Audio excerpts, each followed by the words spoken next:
Bonjour. Donc moi, je vais vous parler de l'approche d'IDRG au HUG, avec une proposition de ce qu'on pourrait faire pour ne pas parler uniquement de durée de séjour et de coût, mais également de qualité. Donc nous avons mis en place les premiers top 10 DRG par service en 2013. L'objectif, c'était d'identifier où sont les potentiels d'amélioration de la couverture des coûts.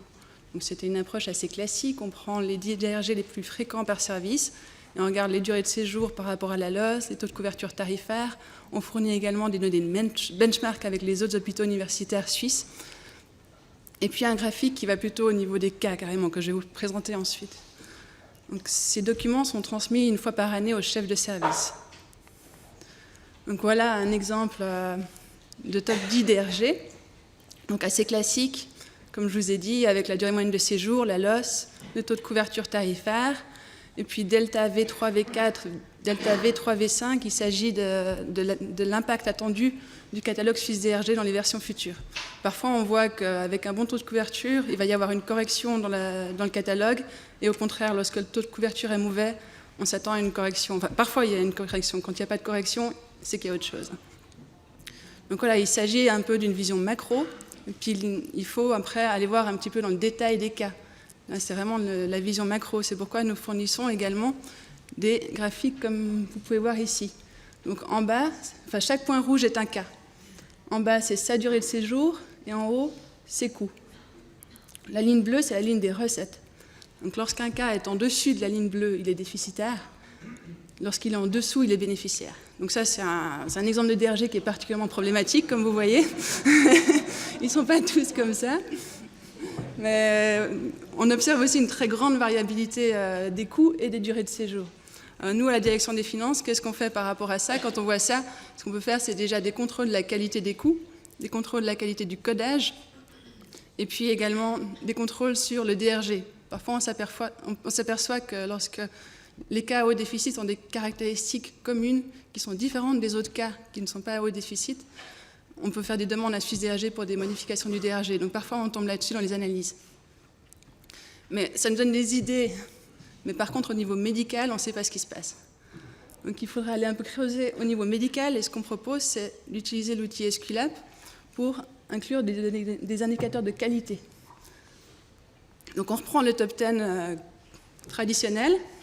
Et puis on y ajoute des indicateurs de qualité qu'on peut calculer avec Esculap. Donc Esculap permet pour un collectif donné de calculer, par exemple, un taux de complication iatrogène réalisé par rapport au taux attendu. Et en comparant les taux réalisés par rapport au taux attendu, on peut trouver des pistes parfois pour les mauvais taux de couverture.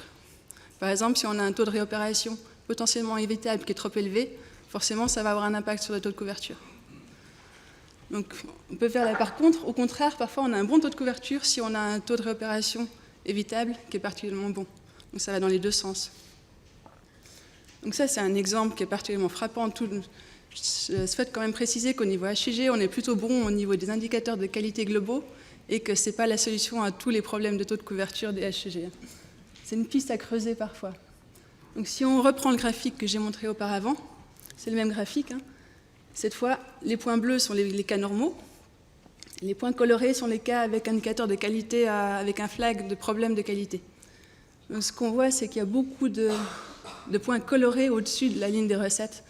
Donc ça porte à penser qu'il y a bien un lien ici sur ce DRG-là entre le mauvais taux de couverture et la qualité. Par contre, on va peut-être tomber, si on va plus loin, parce que là on n'est pas allé plus loin encore, sur le même problème que le CHUV, c'est-à-dire que ce n'est pas un problème de qualité médicale, mais un problème de codage. C'est l'étape suivante. Donc, en résumé, l'amélioration de la qualité ne va pas forcément au détriment du taux de couverture. Ensuite, également, l'avantage d'ajouter une dimension médicale, c'est qu'on pourrait accroître l'intérêt des chefs de service pour les top 10 DRG qui leur paraissent toujours très financiers et ils ne sont pas toujours très intéressés. Souvent, c'est ceux qui sont plutôt bons qui s'intéressent, en fait. Et puis, l'objectif de l'autre côté, c'est de les fournir plus fréquemment, parce que pour l'instant, on les fournit un peu tard. Donc, le temps qu'ils soient produits, ils sont déjà un peu obsolètes. Et puis la limite principale, à mon avis, c'est qu'on parle ici de qualité et de coût sur un très court terme, sur la prise en charge hospitalière uniquement. On ne regarde pas ce qui se passe avant ni ce qui se passe après à plus long terme, ce qui serait nécessaire pour faire une bonne évaluation. Merci.